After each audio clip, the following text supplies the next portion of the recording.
Bonjour à tous, j'espère que vous allez bien. Donc, bienvenue à cette réunion d'orientation destinée donc à vous informer sur les possibilités pour l'année prochaine.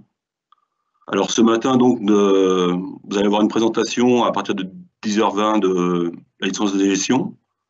Et donc, je vais commencer en premier par vous présenter donc la licence d'économie appliquée, dont je suis le responsable depuis quelques temps. Okay.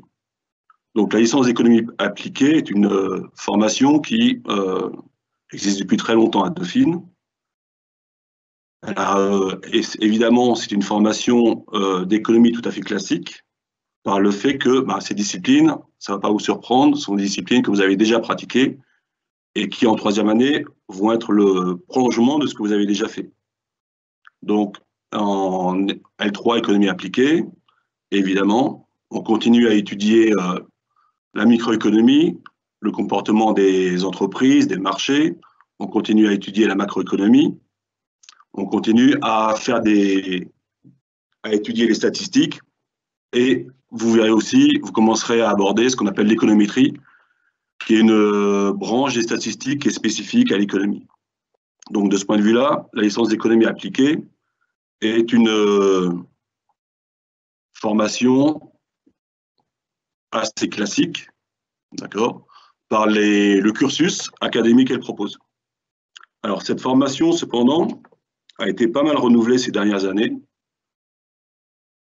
en ayant la perspective que, en fait, la troisième année doit être au moins la poursuite de vos 2 premières années que le commencement des années de master. Et donc, si vous envisagez de candidater sur le L3, il faut déjà que vous ayez la capacité de vous projeter sur ce que vous voudrez faire après votre troisième année, sur les masters que vous voulez suivre, d'accord, et notamment sur les masters d'économie. Donc, les masters d'économie qui sont proposés à Dauphine sont enrichis ces dernières années.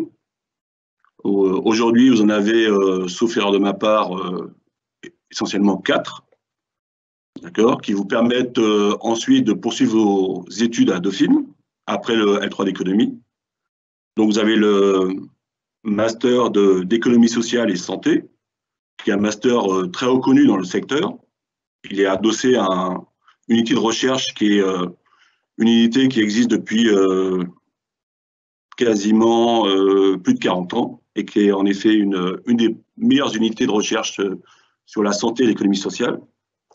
Vous avez, à côté de ceci, vous avez un nouveau master qui est un master de Quantitative Economics qui a été ouvert il y a 2 ans, je crois, et qui est un master, comme son nom l'indique, consacré en fait à la recherche quantitative en économie. Donc c'est un master en fait destiné plutôt à des étudiants qui ont un profil qui se destinent à de la recherche soit à l'université, soit plutôt dans les grandes entreprises. Okay, et donc c'est un master en effet qui a comme caractéristique d'avoir tout son cursus en anglais et d'avoir un niveau et de favoriser aussi les échanges internationaux au cours de ces différentes années. Et puis, à côté de ces 2 masters, vous avez les 2 plus anciens et qui, par les effectifs, sont les 2 principaux, d'accord, que vous connaissez certainement, qui sont le Master d'Affaires internationales et développement, okay, qui évidemment regroupe environ une centaine d'étudiants, qui lui-même en M2 se subdivise en plusieurs spécialités qui sont assez connues. Donc notamment comme spécialité, vous avez le master entre guillemets d'affaires internationales. Vous avez un master de développement durable. Vous avez un master de diagnostic international, un master recherche économie internationale et développement.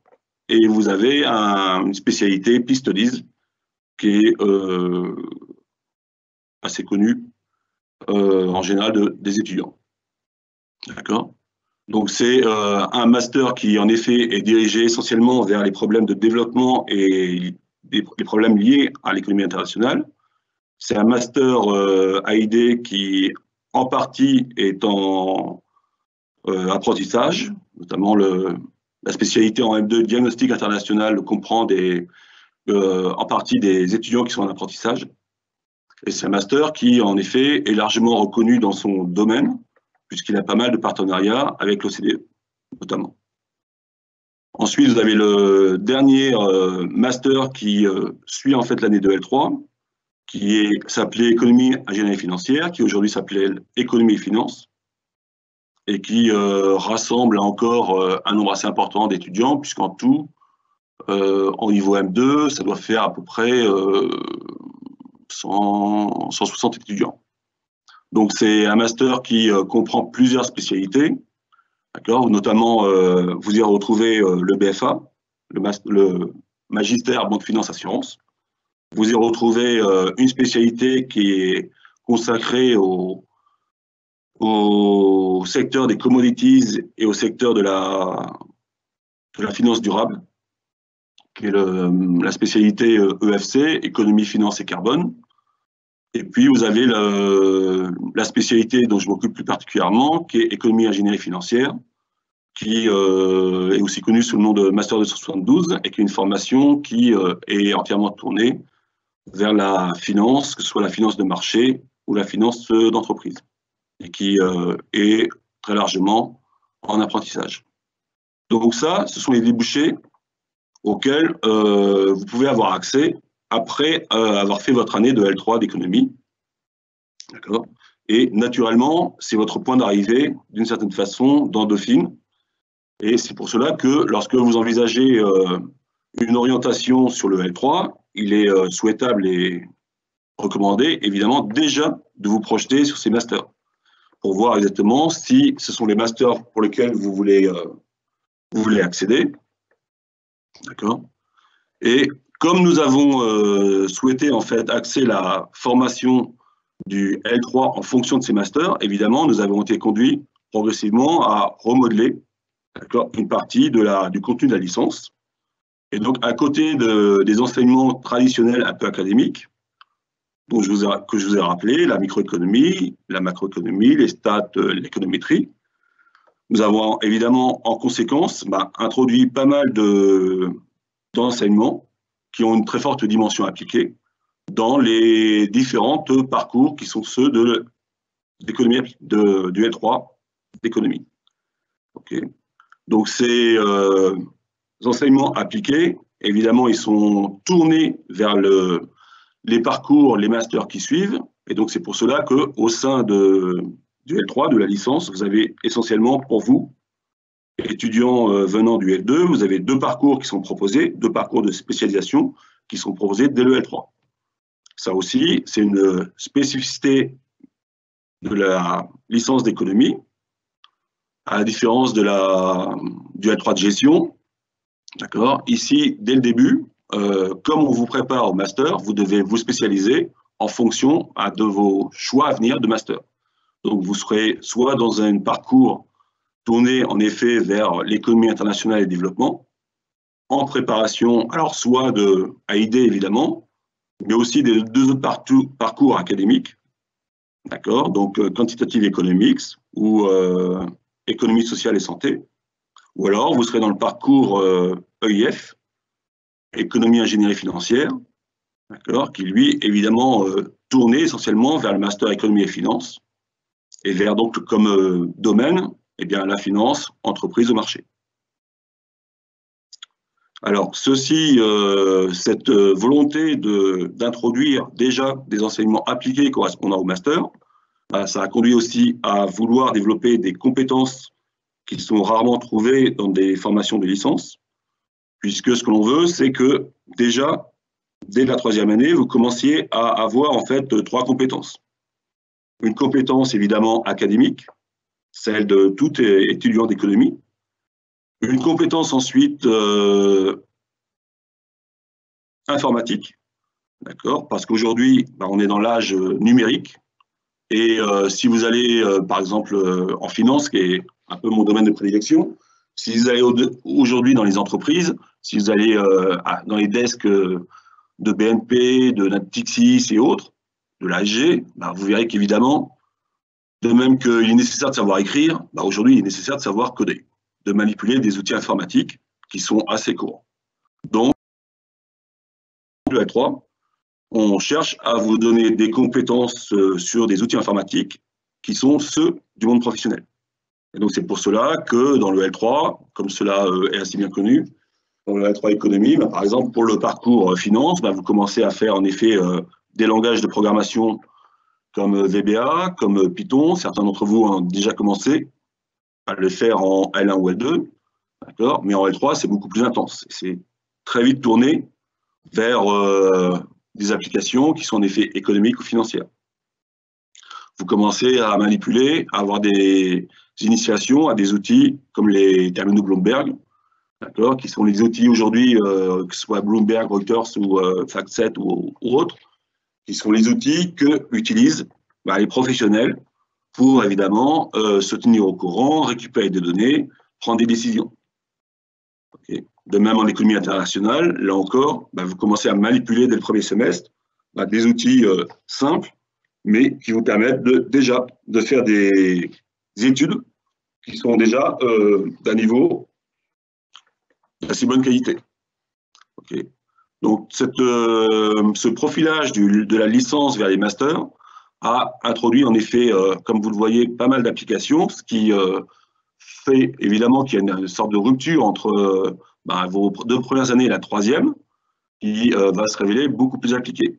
Ça se traduit aussi par le fait que dans la validation du L3, comme dans les masters à venir, vous verrez, vous avez beaucoup de travail, beaucoup de projets, beaucoup d'évaluations sur projet, d'accord, qui plus que souvent d'examens écrits standards.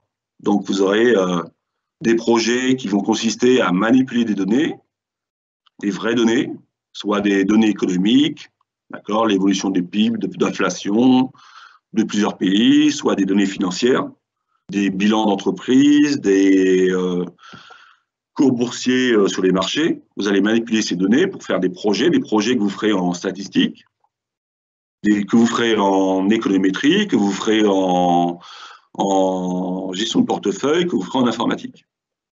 Donc, il y a déjà une part très importante de travail sous cette forme de projet, ce qui évidemment vous conduit également à commencer à devoir travailler en groupe, ce qui est évidemment une compétence qui est évidemment très appréciée dans le monde professionnel. Être capable d'animer un groupe, de se répartir les tâches entre soi, de se donner des étapes dans la réalisation d'un projet, c'est une compétence qui, a priori, paraît simple, mais qui, si elle n'a pas déjà été travaillée, est assez compliquée à acquérir rapidement dans le monde du travail, parce que dans le monde du travail, vous n'avez pas forcément le temps de vous former. Okay. Et enfin, dernière caractéristique, dernière conséquence de cette volonté de nous tourner vers les masters et vers les débouchés professionnels, c'est qu'en effet, vous le verrez, dès le L3, vous allez avoir un bon nombre d'enseignants qui ne vont plus être des universitaires comme moi, d'accord, mais qui vont être des vrais professionnels, souvent d'anciens étudiants qui, après 5 ans de carrière ou plus, ont souhaité revenir à Dauphine pour faire partager leurs connaissances, leurs expériences avec vous. Et donc, vous verrez que bon nombre de cours, notamment de spécialités, sont faits en effet par des extérieurs qui, évidemment, en conséquence, vous apportent les connaissances qui sont propres, qui leur sont propres, qui sont propres à leur milieu professionnel. Alors, ceci a évidemment des conséquences qui sont parfois moins heureuses, puisqu'évidemment, vous en doutez, les professionnels qui viennent enseigner ont évidemment une activité extérieure assez prenante.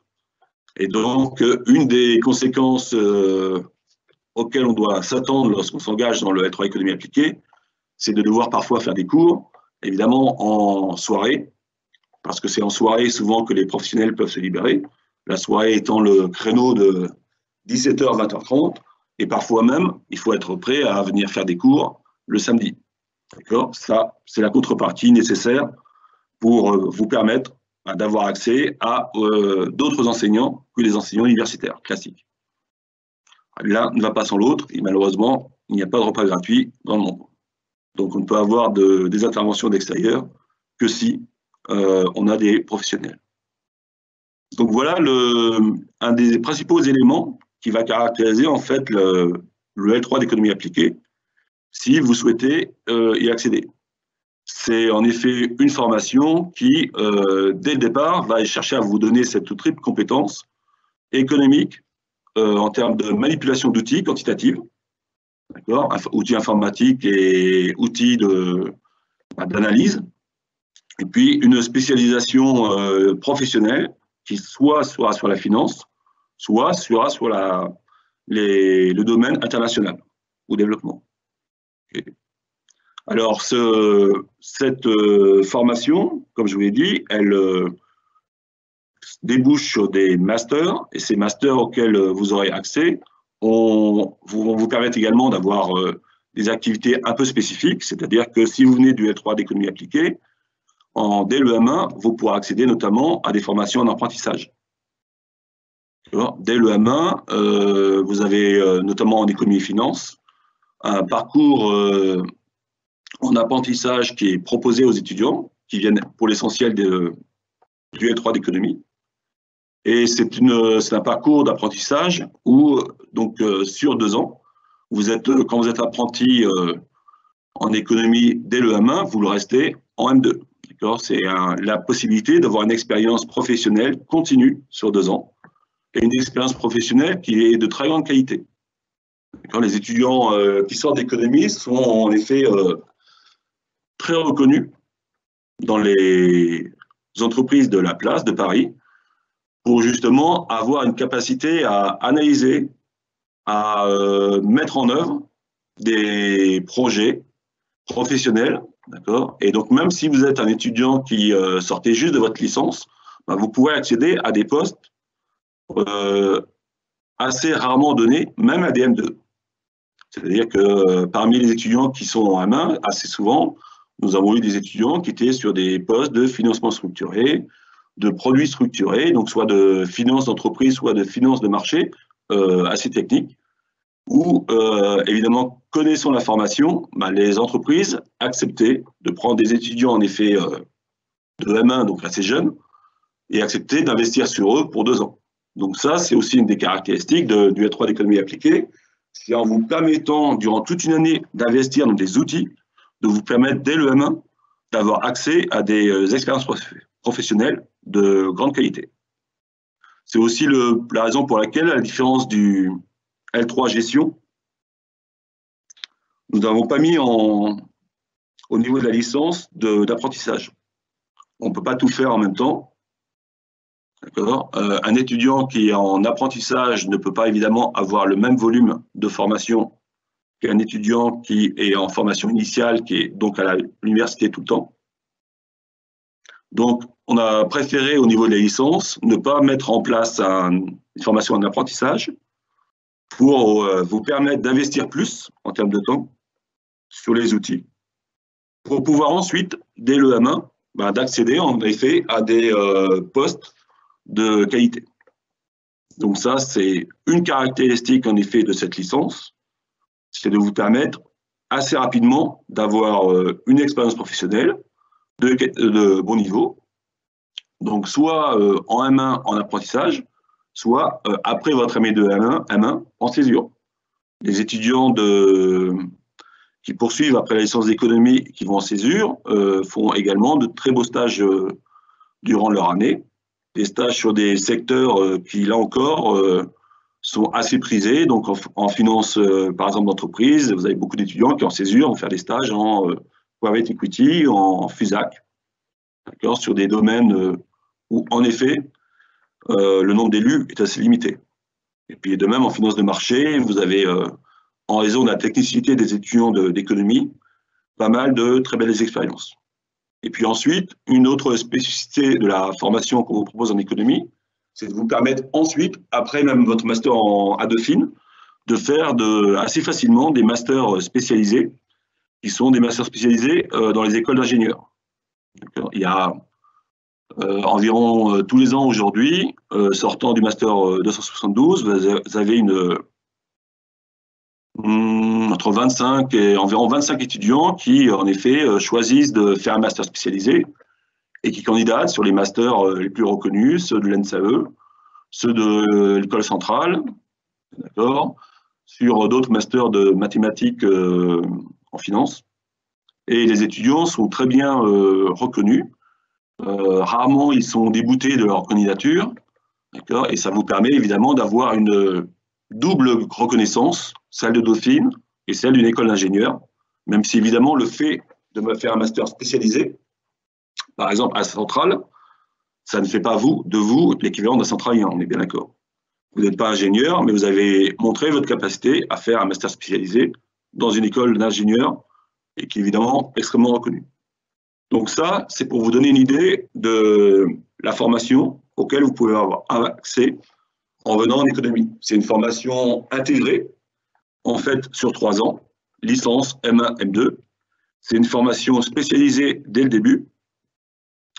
Et c'est une formation qui mélange une certaine technicité, passant par la maîtrise d'outils informatiques, de méthodes quantitatives, et en effet, une spécialisation professionnelle.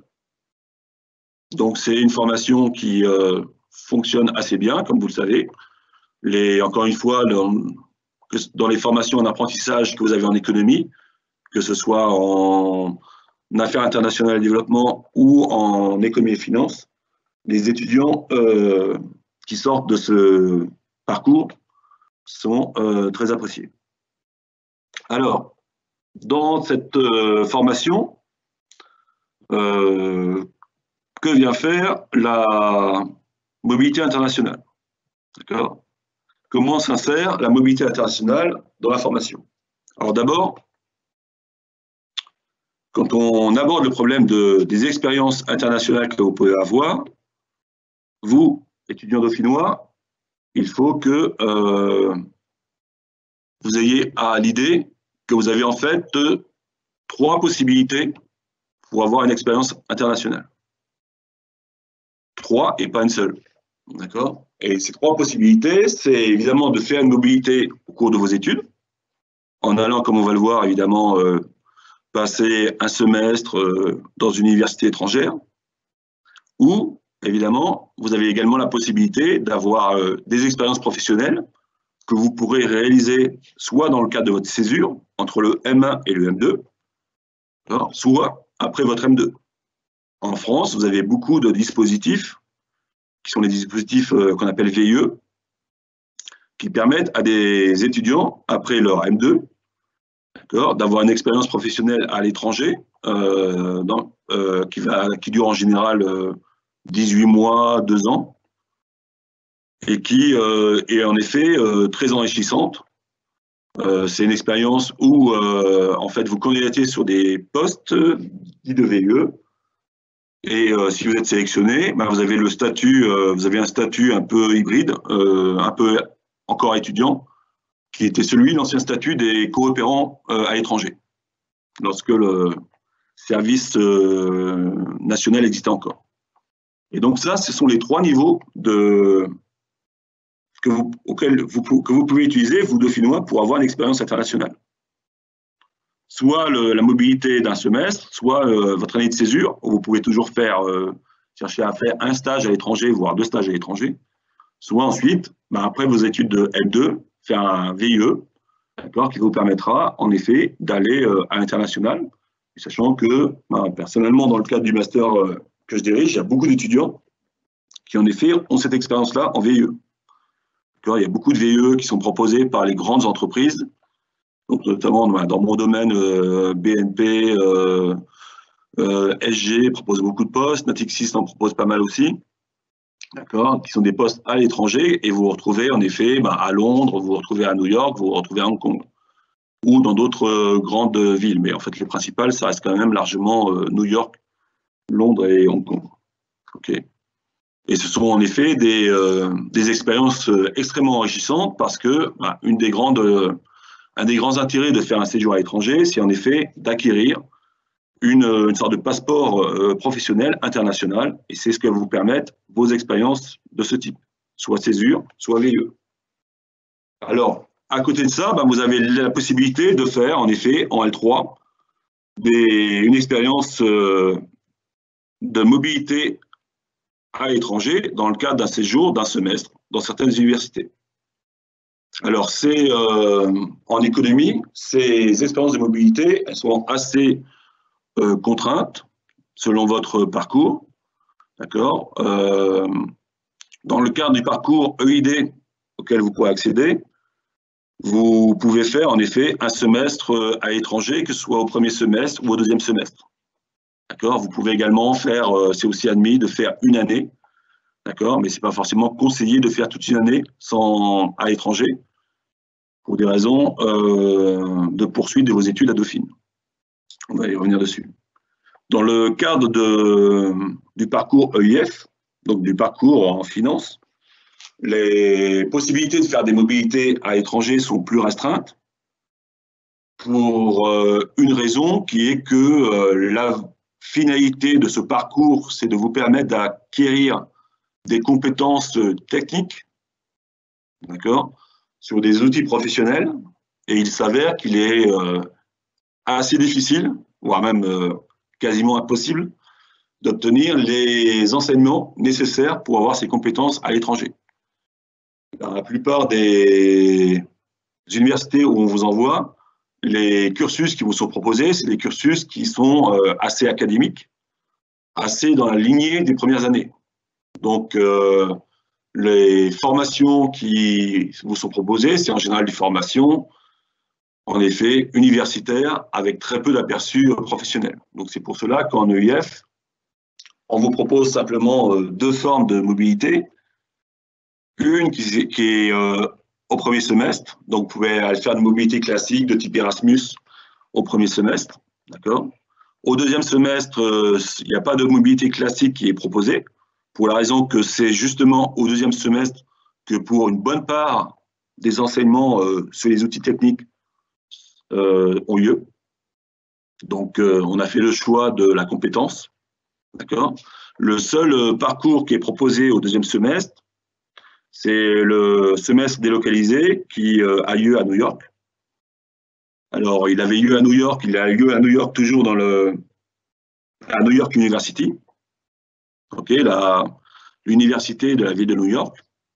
Il avait lieu initialement lorsqu'il a été créé, lorsqu'on l'a créé il y a 6 ans maintenant, il avait lieu au Brooklyn College. Ensuite, il s'est délocalisé, il a lieu au Baruch College, qui est en fait le Baruch College est en plein centre de Manhattan. D'accord. Donc c'est un semestre où vous passez c'est un semestre que vous passez à New York en suivant en partie les cours du Baruch, certains cours du Baruch, des cours qui sont spécialisés, où vous suivez également des cours délocalisés de Dauphine, des cours d'économétrie, des cours de macroéconomie, et où surtout, c'est pour cela qu'on a permis qu'il ait lieu au deuxième semestre, vous avez la possibilité, et même vous devez, réaliser un stage, d'accord, aussi long que possible, un stage dans le secteur de la finance. Et donc, vous avez la possibilité d'avoir une première expérience professionnelle dans la plus grande place financière du monde. Donc, c'est la deuxième possibilité d'avoir une expérience en mobilité internationale, le semestre délocalisé. Okay. Sachant que une des leçons de ce semestre délocalisé, c'est que les étudiants dauphinois, visiblement, lorsqu'ils partent en deuxième semestre de L3 à New York, ils ont déjà un niveau assez acceptable de compétences professionnelles, notamment de maîtrise d'outils, puisque depuis que l'on a lancé ce programme, c'est-à-dire 2013, tous les étudiants qui ont été là-bas, grosso modo, à 90%, ont toujours réussi à avoir en fait une expérience professionnelle à New York. C'était un des grands problèmes que l'on se posait lorsqu'on a lancé ce programme, c'est est-ce que les étudiants de L3 sont suffisamment intéressants pour une entreprise américaine pour qu'ils leur proposent des stages. C'était un grand point d'interrogation et en fait, dès la première année, on s'est aperçu que, en effet, vous êtes capable, passer votre premier semestre de L3, déjà, d'obtenir, de décrocher des stages, et parfois des stages, en effet, là encore, de bon niveau. Il ne faut pas que vous ayez des doutes sur vos compétences. Finalement, la formation que vous avez eue durant les 2 premières années, couplée avec votre premier semestre en L3, vous permet finalement d'avoir des stages assez intéressants professionnellement, même dans une ville aussi exigeante que New York. Donc ça, c'est les possibilités que vous avez de faire en effet la mobilité universitaire. Elle est contrainte, d'accord. Elle est classique. Vous avez aussi la possibilité de candidater sur des doubles diplômes qui sont ceux de Francfort, Madrid et l'UQAM, Canada, pour un certain nombre d'entre vous. D'accord. Et donc, ce sont essentiellement les voies que vous pouvez emprunter si vous voulez faire une expérience à l'étranger. Alors, l'expérience à l'étranger, il faut aussi savoir correctement l'apprécier. L'expérience à l'étranger, ça peut comporter, ça a des avantages, ça vous permet de découvrir des pays, ça vous permet d'améliorer votre compétence dans certaines langues, ça vous permet d'avoir une expérience universitaire originale. Comme vous le verrez, la façon d'enseigner dans un pays anglo-saxon n'est pas du tout la même que celle que l'on a en France.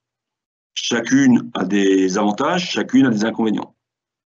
Alors simplement, la mobilité à l'étranger, elle a aussi évidemment des limites que mes collègues de mathématiques connaissent très bien, qui est que finalement, il n'y a pas forcément une cohérence très grande entre les enseignements et les parcours qui sont proposés en France et les enseignements et les parcours qui sont proposés à l'étranger. Nos systèmes sont assez hétérogènes, les niveaux que l'on a sont également assez hétérogènes. Il faut, vous découvrirez si vous y allez que très souvent, notamment dans les pays anglo-saxons, les étudiants qui ont votre âge ont au niveau des connaissances environ 1 an à 1 an et demi de retard par rapport à vous. C'est normal, on sait très bien que par exemple aux États-Unis, le niveau du bac est très faible. Et donc, un élément qui avait beaucoup amusé mes étudiants la première année qu'ils avaient été à Brooklyn, ça avait été de surprendre un cours de maths, donc de l'université, qui portait sur la démonstration du théorème de Pythagore. Donc on apprenait le théorème de Pythagore en, je crois que c'était première année de l'université. Donc il y a cette réalité qui fait que nécessairement les niveaux d'enseignement que vous allez trouver ne sont pas forcément les mêmes que ceux que vous avez en France. Vous avez un problème de décalage. C'est la raison pour laquelle très souvent mes collègues de maths sont très réticents à nouer des partenariats et à envoyer les étudiants parce que, évidemment, en mathématiques, la cohérence de l'enseignement est évidemment quelque chose d'absolument nécessaire. Et donc, vous avez très peu de mobilité en maths. En économie, on est un peu plus souple, mais malgré tout, il y a toujours ce problème de cohérence de l'enseignement qui fait que on a des partenariats plus limités que dans d'autres domaines, et que très souvent, les enseignements que vous pouvez chercher à l'étranger ne correspondent que moyennement aux enseignements que vous auriez eus à Dauphine. Donc c'est notamment vrai pour les enseignements professionnels, les enseignements en informatique. Il y a très peu de cours en informatique qui sont à proposer. Et donc c'est une des limites de l'expérience à l'étranger. Vous avez comme avantage, en effet, d'avoir beaucoup de découvertes, une expérience de linguistique, vous avez une découverte d'un nouveau système universitaire, mais il faut que vous sachiez qu'en effet, ce n'est pas exactement l'équivalent de ce que vous pouvez trouver en France, sauf à quelques exceptions près. Une des rares exceptions, je crois que c'est Singapour, où à Singapour, vous avez une excellente université qui propose en effet en finance des cours qui sont assez proches de ceux que l'on fait, aussi bien en informatique que dans les autres matières. Voilà. Donc, c'est un élément qu'il faut prendre en compte quand vous envisagez de faire une expérience à l'étranger. C'est un plus qui peut avoir des limites, voire des aspects un peu négatifs. Et c'est la raison pour laquelle donc, on a limité en EIF les possibilités de mobilité internationale. C'est la raison pour laquelle, de vous à moi, ce n'est pas forcément souhaitable d'avoir une mobilité annuelle, d'accord, car vous ne devez pas oublier que, eh bien, après votre année de L3, vous devez candidater sur vos masters et n'avoir été toute votre année qu'à l'étranger, sans avoir une expérience à Dauphine, sans avoir un semestre à Dauphine qui atteste avec les normes dauphinoises de votre niveau, ça peut être en effet parfois un handicap. D'accord ? Donc c'est un élément qu'il faut absolument prendre en compte. La mobilité internationale, ce n'est pas un pas gratuit. Ça a des avantages très grands lorsqu'ils vous permettent d'avoir une expérience professionnelle. Ça a des avantages limités lorsque vous avez juste une mobilité de type universitaire. OK ? Alors, le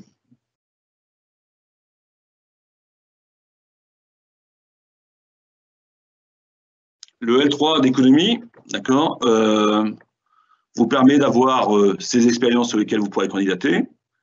À la fin de l'année, lorsque vous candidaterez sur les masters, d'accord, vous êtes désormais, depuis quelques années, sur un régime qui a changé. Auparavant, il y a encore 3 ans, je pense, lorsqu'on avait sa licence d'économie, on accédait de droit au M1 de toutes les masters d'économie. Depuis 2 ou 3 ans, ceci a changé. Aujourd'hui, lorsque vous avez votre licence d'économie, vous devez candidater, comme les autres étudiants, déposer un dossier sur e-candidat, d'accord, pour accéder à vos masters, même en économie. Alors, je vous rassure, le taux d'accès au master d'économie est quand même très élevé, notamment en économie et finance.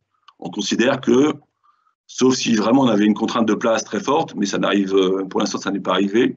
Un étudiant d'économie qui a validé son année de manière normale, honorable, c'est un étudiant qui a le niveau pour accéder et continuer en master. Donc ça, c'est notre politique au niveau de économie et finance. Et je sais que aussi, en affaires internationales et développement, mes collègues accèdent ou vous ouvrent largement les places, d'accord, à l'exception d'un parcours qui est assez sélectif, qui est le parcours PistLease, dans lequel, en effet, il y a beaucoup d'étudiants acceptés, qui, en fait, ont un profil assez Sciences Po, en raison de la thématique du parcours. Et donc, la proportion d'étudiants dauphinois est un peu plus faible, même plus faible, en PistLease que dans les autres parcours. Donc, à l'exception de ce parcours PistLease qui est en effet très sélectif en raison de sa thématique, en affaires internationales également, en quantitative economics également, en affaires sociales et santé également, vous avez largement accès au master d'économie, même si, en effet, vous devez désormais candidater. Voilà. Donc, voilà ce que je voulais vous présenter, vous préciser, à la fois sur la formation d'économie appliquée, sur ses spécificités, sur ses avantages, sur ses contraintes. D'accord ? Encore une fois, quand on vient en économie, il faut être prêt à retrousser ses manches et à travailler pas mal en raison en effet des contraintes horaires, en effet en niveau du travail qui vous est demandé. Faire des projets, c'est très intéressant, c'est très formateur. Ça demande quand même qu'on s'y investisse et qu'on y consacre du temps. Donc, ce n'est pas une formation qu'on peut faire en étant assez dilettante. Il faut s'y investir à plein. Et c'est pour cela qu'on s'y investit d'autant plus à plein qu'on est très clair, qu'on est déjà au fait de ce que l'on veut faire après, sur les formations que l'on vise. D'accord ? Et ces formations, normalement, il faut être aussi cohérent. Si vous venez en économie, c'est quand même plutôt pour poursuivre en économie. Si vous êtes déjà convaincu que, par exemple, vous voudrez faire la mention finance de gestion, d'accord, ben, ne venez pas en économie, c'est un peu ridicule. Vous allez investir sur des outils qui sont spécifiques aux formations d'économie qui ne sont pas forcément les outils demandés dans la mention finance. De même que si vous venez en économie, vous ne verrez pas certains outils ou certaines connaissances qui sont très utiles en finance. Au niveau de Dauphine, vous avez plusieurs manières pour devenir des financiers. Vous pouvez devenir un financier en passant par les mathématiques. Vous avez de très bons masters de finance en mathématiques, le MASEF, ISF, l'actuariat. Vous pouvez aller en gestion. Vous avez de très bons, évidemment, masters en gestion. Toute la mention finance a des formations qui sont réputées. Et puis, vous pouvez aller en économie. Vous avez 3 voies principales. Et chacune de ces voies a des spécificités. Évidemment, si vous allez en mathématiques, vous aurez des compétences sur les produits dérivés, sur le calcul stochastique, qui feront que vous serez orienté plutôt sur certains postes. Si vous allez en gestion, vous serez plutôt orienté, en général, sur des postes de finance d'entreprise ou quelques postes de finance de marché, pas forcément excessivement techniques. Et vous aurez besoin, pour la mention finance, d'avoir des connaissances en fiscalité, en comptabilité, en analyse financière, qui souvent seront plus poussées que celles que vous aurez en allant dans les masters d'économie de finance. Donc, quand vous vous projetez, là encore, il faut être assez cohérent. Si vous vous orientez vers des masters de gestion, ce n'est pas la peine de faire une année en économie pour repartir en gestion, autant être cohérent, vous vous orientez vers la gestion. Si vous orientez vers les masters d'économie, en effet, c'est logique d'aller faire un L3 d'économie. Il faut que vous fassiez des choix cohérents et simples. Et des choix qui, en effet, pour vous, sont le gage d'un parcours qui doit déboucher sur des projets qui vous tiennent à cœur. On ne fait pas une formation si on n'a pas envie de la faire. Il faut avoir envie et être prêt à s'y investir considérablement. Voilà. Alors, voilà ce que j'avais à vous dire. Est-ce que il y a des questions?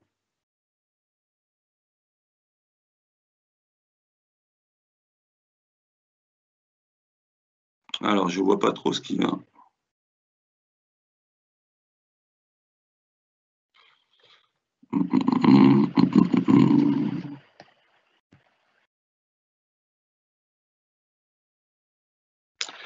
Des questions reçues. Alors, simplement, où sont les questions? Sur l'icône pour point d'interrogation. D'accord. Voilà. OK. Alors, sur première question, est-ce que l'enseignement des professionnels ne se fait pas au détriment de l'enseignement académique? C'est un complément. Évidemment, on pourrait imaginer que vous n'ayez un enseignement que académique. D'accord? Donc là encore, c'est un choix qui a été fait. On veut avoir une formation qui ait des enseignements académiques de bonne qualité, mais on ne veut pas être uniquement une formation tournée vers la recherche. La finalité de nos étudiants, quand on regarde comment ils se distribuent, il y en a un certain nombre qui vont en effet faire des activités de recherche, parfois des thèses, mais la plupart de nos étudiants se destinent vers le monde professionnel. Et dans le monde professionnel, un monde où ils ont des postes techniques, mais malgré tout, où il faut combiner des outils professionnels et des méthodes. Donc, on a fait ce choix de combiner en effet des enseignements pro à des enseignements académiques. Ça n'empêche pas la licence d'avoir un très bon niveau. D'accord. Tous les étudiants qui viennent de la licence d'économie, qui candidatent par exemple sur les formations de PSE d'économie, ils sont très bien reçus et ils sont souvent parmi les têtes de promo. Quel autre ça n'empêche pas non plus que, par exemple, il y a un classement qui fait tous les ans par des licences et des masters, et régulièrement, depuis pas mal d'années, la licence d'économie est classée comme première licence d'économie en France. Donc, c'est un acquis, d'accord. C'est quand même une assez bonne reconnaissance. Donc, en effet, on n'a pas dans les enseignements faits par les professionnels se font à la place d'enseignements supplémentaires qui pourraient être faits par des académiques. C'est un choix. D'accord. Pour nous, ce choix, quand même, il est bénéfique parce qu'il prend en compte le fait que la plupart de nos étudiants, en effet, ne se destinent pas à être des chercheurs purs. D'accord. Alors, une nouvelle question. Quelle autre question?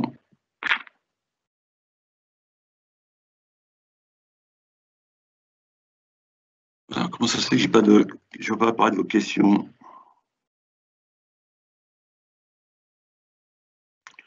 Ah, d'accord. Voilà. Alors, autre question. Alors, le niveau requis en macroéconomie et microéconomie informatique, il faut avoir un niveau honnête, c'est-à-dire que si dans l'ensemble de ces matières, vous les validez, vous êtes capable de faire l'économie. D'accord. Il y a aussi des problèmes aussi parfois d'envie, d'incitation. J'ai connu des étudiants qui avaient des résultats, en effet, sur ces matières, notamment la micro et la macro, en L1, L2, qui n'étaient pas terribles.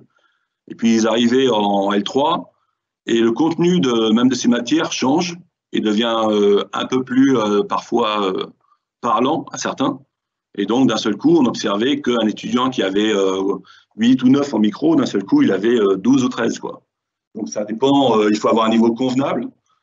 OK. Et en général, ça suffit largement.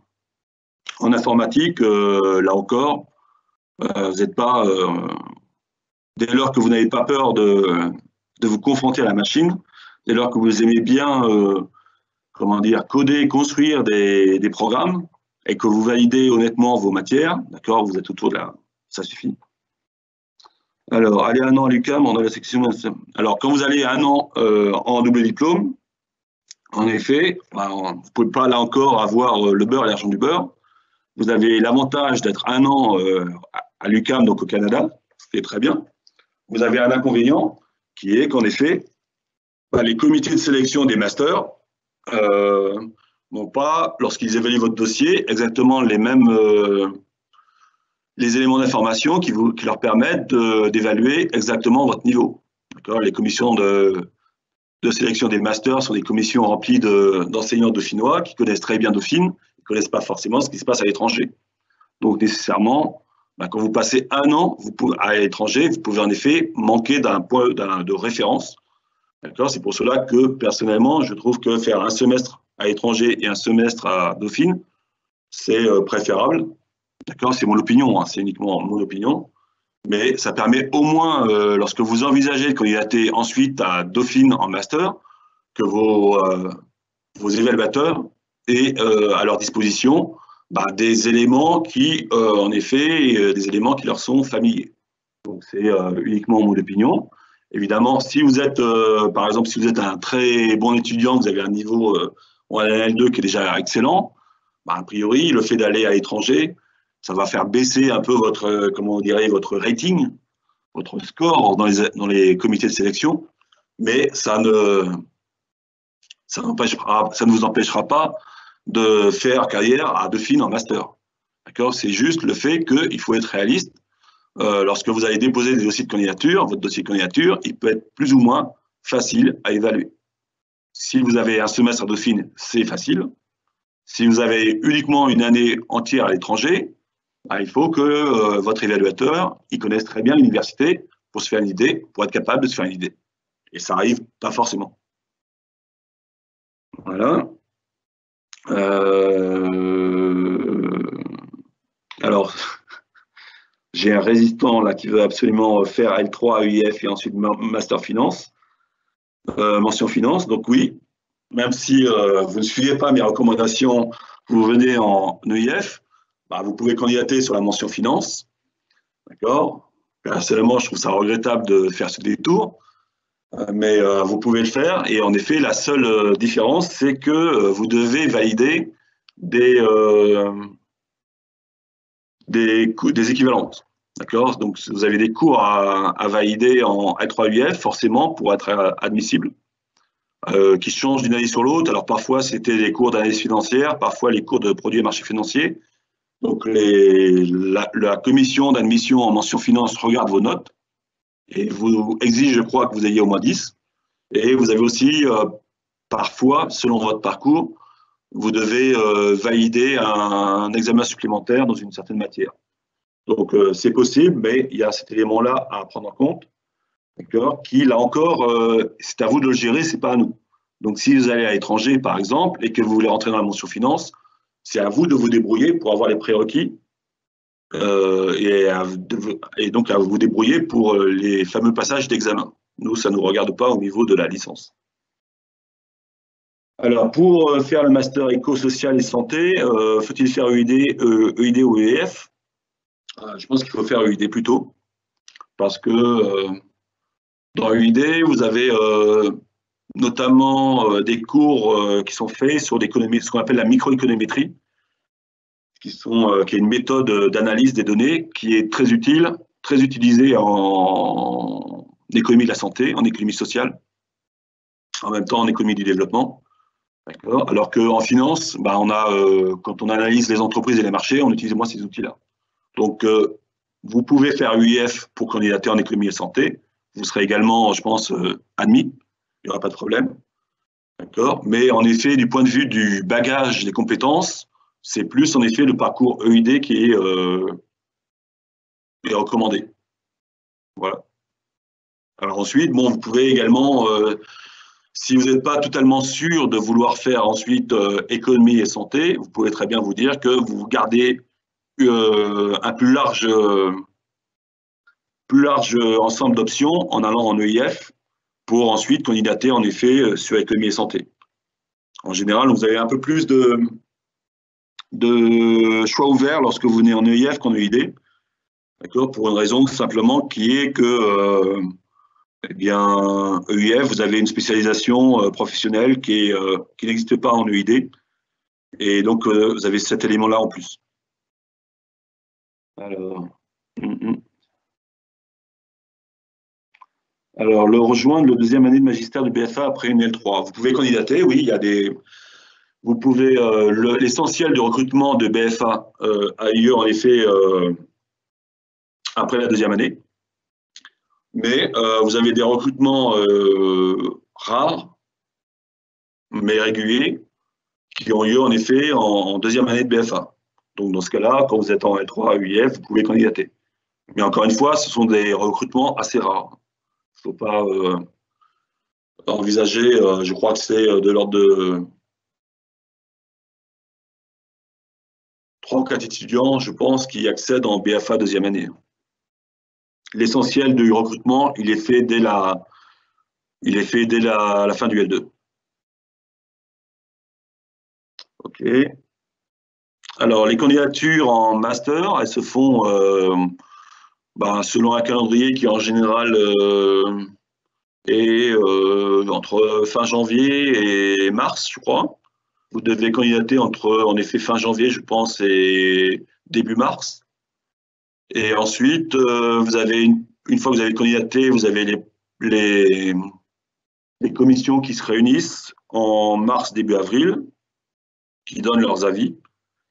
Et ensuite, une fois que les commissions ont donné leurs avis, se passe une étape qui consiste à confronter les résultats des commissions, est-ce que vous êtes accepté ou pas, avec vos vœux. Donc vous-même, vous aurez classé les formations par ordre, en donnant les formations qui sont pour vous préférées, de votre deuxième choix, etc. Et donc, vers le mois de fin avril, début mai, vous avez cette opération-là qui va consister à confronter vos souhaits avec les résultats des commissions. Et tout ça est soldé vers fin avril, début mai. Et ensuite, vous avez à peu près 2 semaines, 3 semaines pour donner vos choix. D'accord, pour donner vos décisions, est-ce que vous acceptez ou pas, etc. Au niveau des critères, ça dépend évidemment des masters, mais encore une fois, en économie, les critères d'admission en master, pour les masters d'économie, pour un étudiant qui vient du L3 d'économie, sont sont pas extrêmement exigeants. On vous demande simplement d'avoir, la plupart du temps, d'avoir validé, d'accord, de manière honorable, comme on dit, votre année. C'est-à-dire qu'évidemment, si vous validez votre année, mais avec des notes détestables, par exemple, sur une matière comme l'économétrie, vous avez 3 d'économétrie, c'est comme de valider une licence de maths avec, avec des notes dans les matières mathématiques qui sont désastreuses. Ça pose un problème sur la poursuite de vos études dans une filière de maths. De même en économie, c'est à peu près la même chose. On vous demande de valider votre année et de le valider donc d'une manière qui soit acceptable pour quelqu'un qui veut poursuivre dans les masters qui restent malgré tout des masters d'économie. Donc en économie et finance, il y a très peu d'étudiants qui ont été rejetés aujourd'hui, l'année dernière. En affaires internationales, le point le plus difficile auquel il faut faire attention, c'est piste 10. D'accord. Si vous envisagez de candidater sur piste 10, là, faites attention, parce qu'en effet, le taux d'acceptation des étudiants dauphinois est assez faible. C'est pas 90%, etc. Et ça vient encore une fois du fait que les profils recherchés pour piste 10, ce sont des profils qui sont, d'une certaine façon, des profils un peu Sciences Po. Alors, est-ce que la macroéconomie ou L1-L2 reflète celle de L3 en écoap? Évidemment, ça reste de la macro, donc vous allez retrouver souvent des éléments similaires. Le programme, il évolue simplement. C'est-à-dire que dans le programme de macroéconomie de L3, on aborde des problèmes d'arbitrage entre l'inflation et le chômage, que vous n'avez peut-être pas vu normalement en L1, L2. On aborde des thèmes comme l'indépendance des banques centrales, quel avantage, quel intérêt. On aborde des thèmes comme la soutenabilité des politiques budgétaires.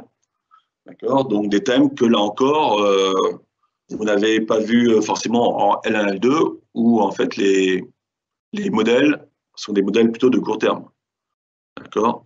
Pareil en la micro de L3, elle poursuit évidemment la micro de L1, L2, mais la thématique est assez différente puisque vous abordez des problèmes qui sont les choix des individus dans l'incertain. Donc on aborde le problème de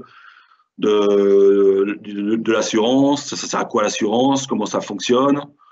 D'accord. On aborde le problème de comment des marchés financiers, comment est-ce qu'on valorise des produits sur les marchés financiers, quels sont les intérêts d'avoir des marchés financiers, quelle est leur contribution à l'économie, etc. Donc ça reste de la micro parce que vous allez retrouver vos TMS, vos contraintes budgétaires, mais le contenu, en effet, évolue pas mal. D'accord. Alors, ok, alors ensuite, les masters d'économie sont-ils accessibles après UF? Oui, bien sûr.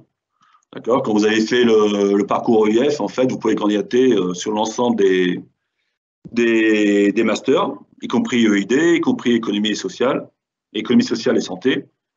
D'accord. Vous avez une formation en économie. Les deux parcours, EIF et EID, ont, du point de vue de la formation économique, les mêmes cours. Vous avez un socle qu'on appelle le tronc commun, qui en effet est commun à tous les étudiants. Que vous soyez en EID ou en EIF, vous avez exactement les mêmes cours d'économétrie, de statistiques, de micro et de macro. Donc ce socle commun, il vous permet d'avoir exactement la même compétence en économie. Les différences, c'est au niveau des spécialisations. D'accord. Et donc en EIF, vous aurez évidemment plus de comptabilité, vous aurez même la comptabilité en EID également. Vous aurez plus de cours portant sur des outils informatiques propres à la finance, alors qu'en EID, vous aurez des outils un peu différents. Malgré tout, quand vous sortez de EIF, vous pouvez en effet très régulièrement et assez facilement accéder en effet aux autres masters. Alors, vous pouvez candidater, donc je vous ai donné les 4 masters qui sont en économie. Évidemment, si au bout de l'année de licence d'économie, votre foi dans la discipline a faibli considérablement, si vous voulez vous orienter vers les masters de gestion, c'est possible. Vous candidatez, sortant de la licence d'économie, vous candidatez sur tous les masters que vous souhaitez, y compris les masters de gestion. Vous pourriez même candidater sur les masters de maths. Mais bon, là, sauf cas exceptionnel, vous n'auriez pas les prérequis. Donc, vous avez la possibilité de candidater sur tous les masters de gestion, d'accord, y compris, vous pouvez également vous aller vers les masters de sciences politiques, d'accord, les masters qui suivent la liste, c'est également possible. Ok. Simplement, il faut que, pareil, vous allez devoir donc candidater sur e-candidat en ligne, et il faut simplement que vous fassiez attention à l'existence ou non de prérequis. Donc, il faut que assez tôt, disons dès le début de l'année, dès que vous avez l'idée de candidater sur un master de gestion, il faut que vous ayez sur son site pour voir en effet, au niveau des candidatures, quels sont les prérequis qui sont demandés. Est-ce qu'on vous demande de valider en L3 telle ou telle matière, d'avoir au moins 10 ou une autre note? Est-ce qu'on vous demande de passer des examens spécifiques dans le cadre de votre candidature? Donc, c'est juste ça qu'il faut vérifier. OK. Alors, ça, c'est réglé. Mention finance. Peut-on accéder? Donc, ça, je viens de le dire. OK. Quantitative économique, c'est en effet possible, d'accord, après UF. Pour la raison que j'ai dit que vous avez le même socle de compétences.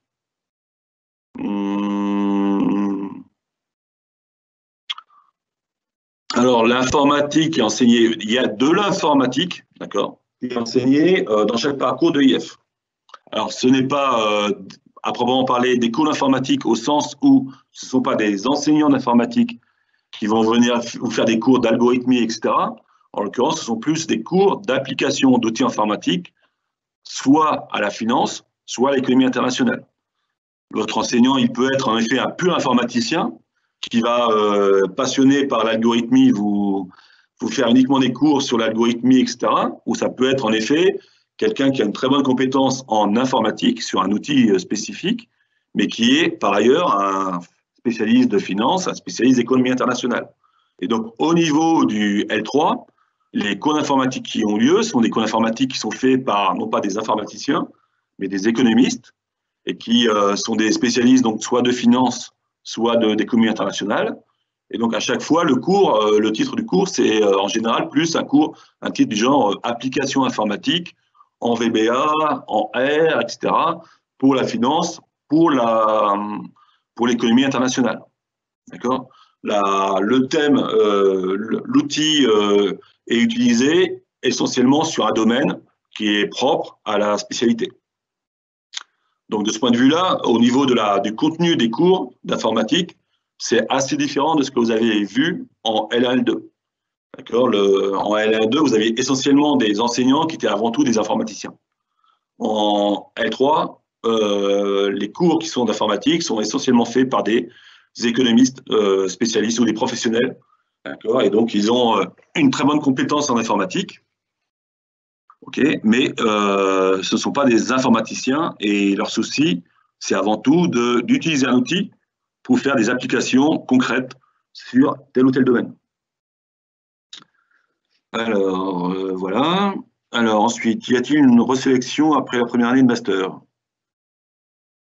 Alors, après la première année de master, donc vous arrivez dans une mention qui, par exemple, sera la mention, prenons le cas sur lequel je ne vais pas dire le moins de bêtises, la mention économie et finance. OK? Donc, vous finissez votre première année dans la mention économie et finance, et au bout de la première année, si vous n'avez pas été si vous êtes en formation initiale, vous allez passer en deuxième année. Au niveau de la deuxième année, vous allez devoir choisir entre plusieurs parcours. En économie et finance, par exemple, vous avez le parcours économie et finance carbone, vous avez le parcours 272. Et donc, au niveau de cette mention, on a comme règle de vous donner de droit accès à un parcours. Donc, dès que vous êtes en M1, vous avez l'assurance d'avoir un M2 au sein de la mention économie et finance. Par contre, vous n'avez pas forcément accès au parcours de votre choix. D'accord? Là encore, il y a une sélection, en effet, qui permet aux responsables de chacune de ces formations d'accepter ou non un étudiant en fonction de ses résultats. Mais vous aurez une place au niveau de la mention économie et finance. Et je crois que dans les autres, en AID, notamment où le cas se pose, vous avez exactement le même cas. C'est-à-dire que dès que vous êtes en première année d'AID, vous avez la certitude d'avoir une place en deuxième année de ce master, de cette mention. Simplement, vous n'avez pas forcément l'assurance d'avoir accès à votre parcours de choix. Ça dépend. Okay. Alors, vous avez aussi la possibilité, même après la première année de M1, vous avez la possibilité de sortir de votre mention. Vous êtes en économie finance, vous êtes en M1, vous pourrez candidater sur des masters, par exemple, de finance de gestion, en M2. D'accord, vous avez la possibilité de sortir de votre mention. Le fait d'être en mention en première année en M1 vous donne l'assurance d'une place en M2. Ce n'est pas une obligation. Vous pouvez quitter Dauphine, vous pouvez candidater sur un autre master, et si celui-ci vous accepte, eh bien, vous aurez votre place.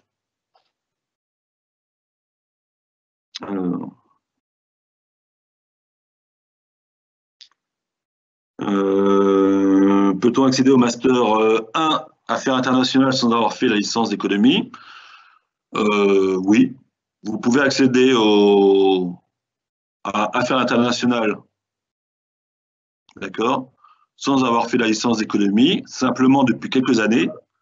C'est moins fréquent, c'est moins facile, parce que la formation Affaires internationales, elle a évolué, elle s'est beaucoup plus ancrée en économie, d'accord, et donc par rapport à ce qui existait il y a, disons, 7 ans, la part des étudiants qui viennent par exemple de gestion, qui sont en M2 Affaires internationales, est sensiblement plus faible. Donc vous en avez toujours, mais beaucoup moins. Tout simplement parce qu'encore une fois, l'évolution des masters, c'est d'intégrer de plus en plus étroitement le M1 et le M2.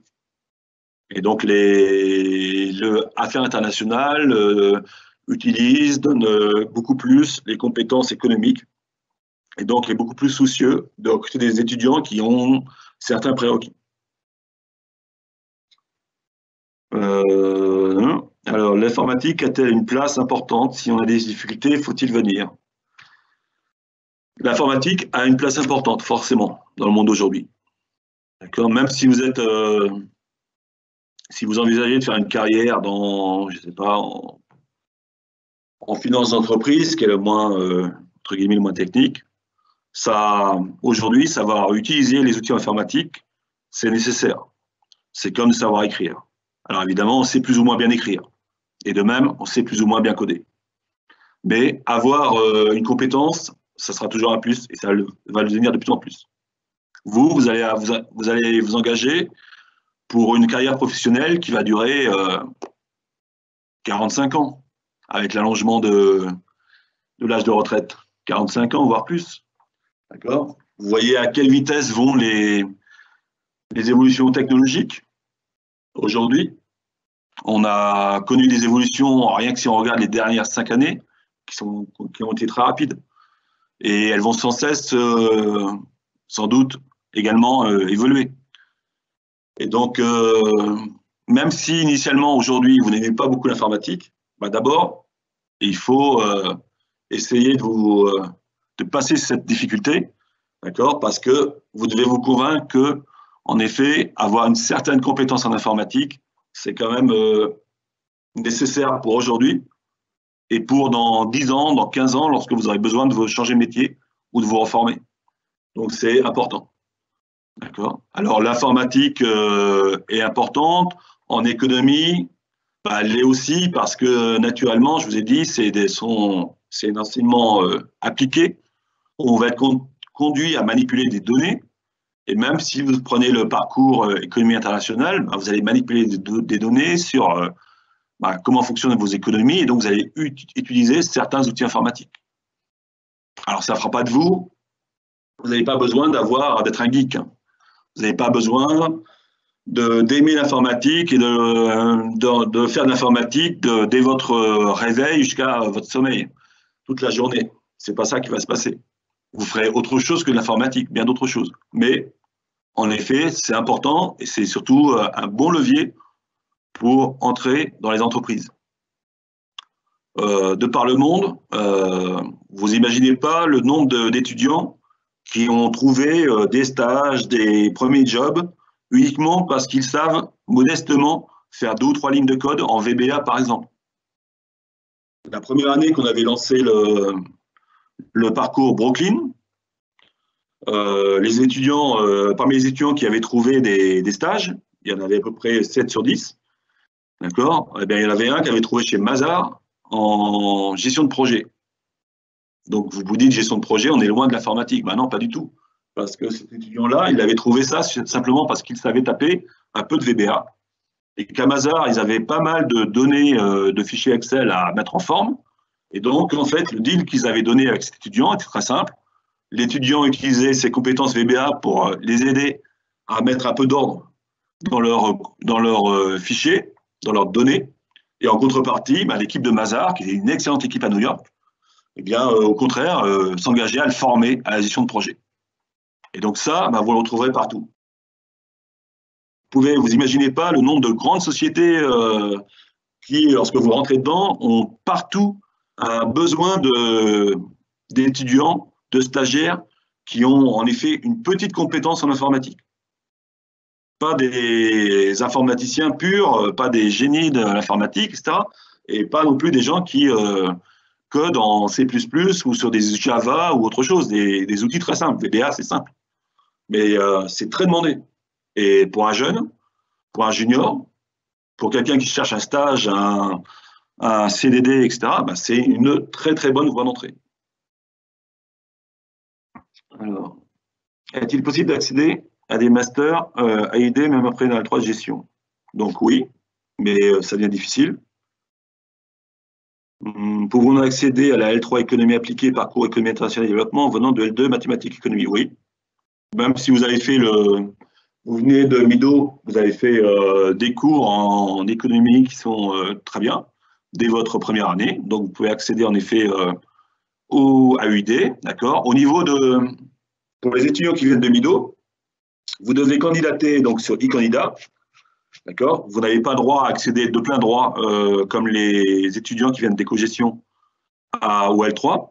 Vous devez candidater, vous passez par une commission, d'accord. La commission vous accepte ou pas. On accepte quand même beaucoup d'étudiants de Mido. Hein. Tous les ans environ, on doit avoir 40 étudiants de Mido qui rentrent en L3. Et au niveau des parcours, par contre, c'est votre choix. Il n'y a pas de contrainte. Si vous voulez aller en EID, vous allez en EID. D'accord? Donc, c'est vous qui décidez. Donc, il n'y a aucun problème. Si on fait un VIE, est-ce qu'il faut faire une année de césure entre M1 et M2? L'un n'empêche pas l'autre.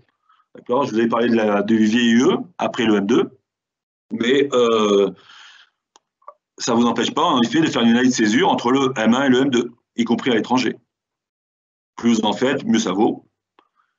Et donc, simplement, le VIE, c'est aussi pour les étudiants qui envisageraient de faire un apprentissage.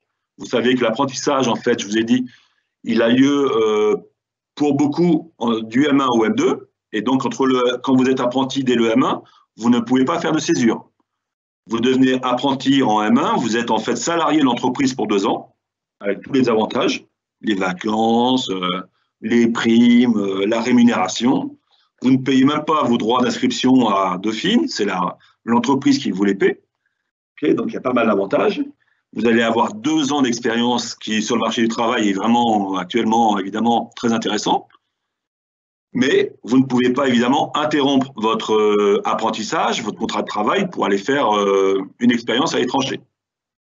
Mais, en fait, ceci, vous pouvez le compenser par le fait que les apprentis qui ont 2 ans d'expérience, très souvent, dans les boutiques, sont des candidats privilégiés pour acquérir les VIE.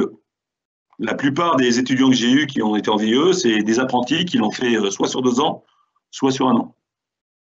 Donc, c'est un des intérêts aussi de faire l'apprentissage, c'est que ça ne vous Ça n'empêche pas d'avoir une expérience professionnelle, au contraire. Si vous êtes apprenti, vous savez, à Société Générale à Paris, d'accord, et que vous candidatez sur un VIE qui est ouvert à New York, eh bien, comme il y a des liens très proches entre les équipes de Paris et de New York, et que très souvent, les équipes de New York ont besoin de répliquer, de refaire, de suivre d'assez proche de ce qui est fait à Paris, eh bien, très souvent, ils vont vous prendre de manière privilégiée, vous qui avez été apprenti à l'ASG à Paris. D'accord ? Alors, ça n'empêche pas les étudiants qui n'ont pas fait l'apprentissage d'avoir également accès au VIE. Mais c'est vrai que lorsqu'on regarde les stats, les apprentis ont un taux de succès sur les VIE qui est assez important. Voilà. Un double diplôme. Alors, si on fait un double diplôme, le niveau est attesté. Pourquoi ça pénaliserait? Ça pénaliserait parce que, en effet, vous avez un diplôme de Dauphine et par exemple, de Madrid, ou un diplôme de Dauphine et de Francfort, ou un diplôme de Dauphine et de l'UQAM, certes. Mais le diplôme, le papier, c'est une chose, le contenu des enseignements, c'est une autre chose. Donc, de ce point de vue-là, il ne faut pas non plus raconter d'histoire. Un étudiant qui n'a pas suivi les mêmes enseignements ne sera pas évidemment traité de la même manière dans ses candidatures qu'un étudiant qui aura fait un autre enseignement, un enseignement à Dauphine.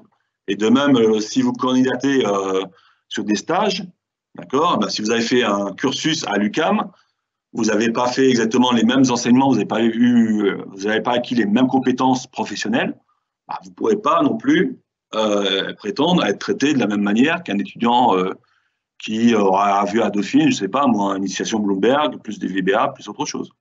Donc, la réalité, c'est que vous avez un diplôme, un double diplôme, donc un diplôme Dauphine et UQAM, par exemple. Mais de même que vous pouvez avoir un diplôme de Dauphine qui s'appelle LIS et qui n'est pas équivalent à celui d'un diplôme de maths, d'accord, ils ont des caractéristiques différentes par l'enseignement, eh bien, vous n'aurez pas exactement les mêmes enseignements que si vous étiez resté à Paris, et donc vous ne pouvez pas avoir exactement le même traitement. C'est un principe de réalité. Donc parfois c'est mieux, parfois évidemment ça dépend de vos projets, de ce que vous voulez faire après. Si vous voulez rester, si vous voulez avoir une carrière professionnelle en Amérique du Nord par exemple, et rester au Canada, c'est sûrement très bien. Okay. Si vous voulez ensuite revenir à Dauphine pour candidater sur telle ou telle filière, il faut voir. Il faut voir ce qu'on vous demande comme compétences et autres. D'accord ? Il y a le diplôme et puis il y a le contenu des enseignements. Et encore une fois, un diplôme de Dauphine, de LIS ou de maths, c'est deux diplômes de Dauphine, mais ce n'est pas la même chose par le contenu. Alors, quelles sont les destinations en mobilité S1 ? Alors, au S1, vous avez en effet des étudiants, au niveau des destinations, je ne les ai pas de tête, mais alors, vous avez des étudiants qui allaient en effet en Asie, à Singapour, ce qui est très bien. Alors là, Singapour, il n'y a aucun problème. Singapour, l'université de Singapour de management, c'est vraiment une excellente université. C'est une université où le niveau des études est comparable à celui qu'on a en France. Le niveau que vous allez trouver en troisième année, pour une fois, mais exceptionnel, c'est vraiment un niveau comparable à celui que vous auriez eu en restant à Dauphine. Donc vous avez des mobilités en effet à Singapour, vous en avez en Thaïlande, vous en avez à Taïwan, vous en avez qui pas en Asie mais en Océanie, en Australie. D'accord. Vous avez des étudiants qui vont aussi dans les autres pays. En Europe, vous avez des pays pas très connus, par exemple l'Estonie, où vous avez une excellente aussi université. Au niveau informatique, vous avez un excellent niveau. Mais bon, il faut aimer vivre, il faut aimer le froid. Sinon, vous avez des mobilités donc en Europe, Norvège, Suède, Royaume-Uni. Italie, à Milan, vous avez des gens qui y vont.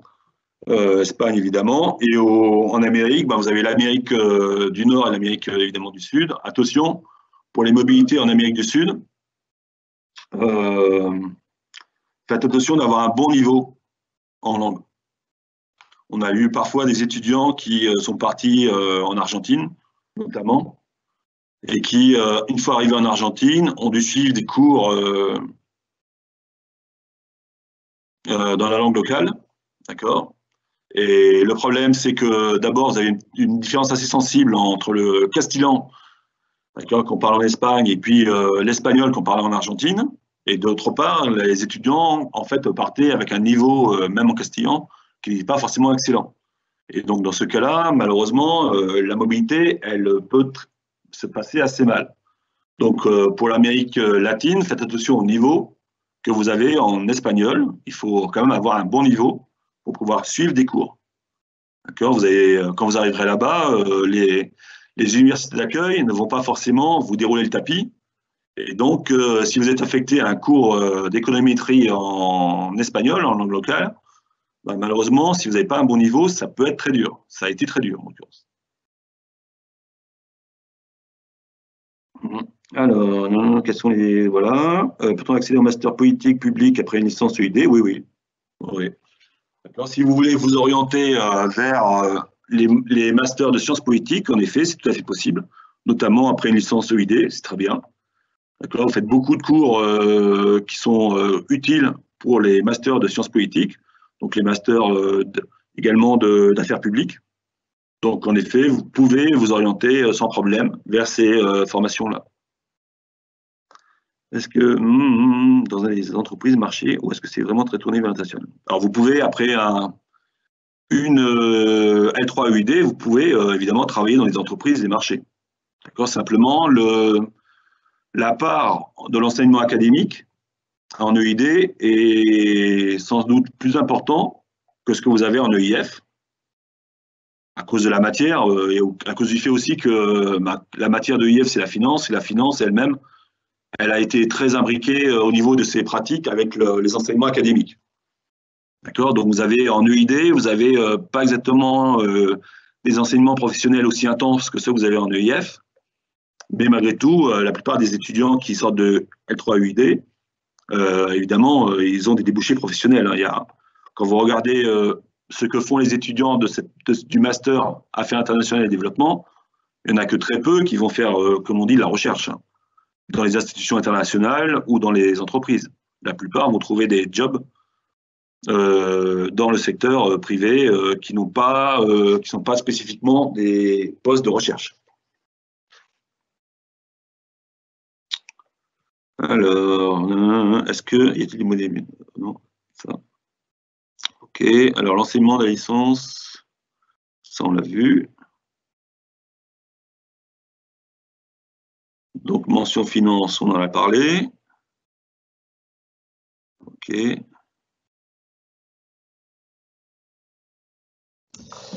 Bonjour à tous. UDUF, juste une petite information, on ne va pas tarder à conclure parce que la conférence suivante démarre dans 5 minutes.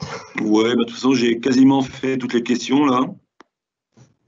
Est-il possible d'accéder au 203 après UIF? Oui. La responsable du Master 203 est une économiste, donc elle aime beaucoup les profils d'économistes. D'accord. Donc, vous pouvez candidater sur le 203. Le 203, c'est un peu spécifique par rapport à la mention finance. D'accord. Donc, vous pouvez candidater. Voilà, encore, plutôt que de venir en EIF pour candidater sur le 203, vous pouvez directement aller en L3 gestion.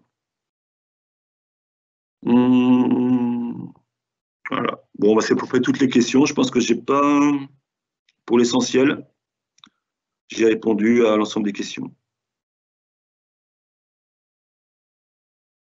Oui, oui, oui. Voilà. Bon, bah merci beaucoup pour votre attention. Et puis, donc, bonne continuation pour cette journée. À bientôt.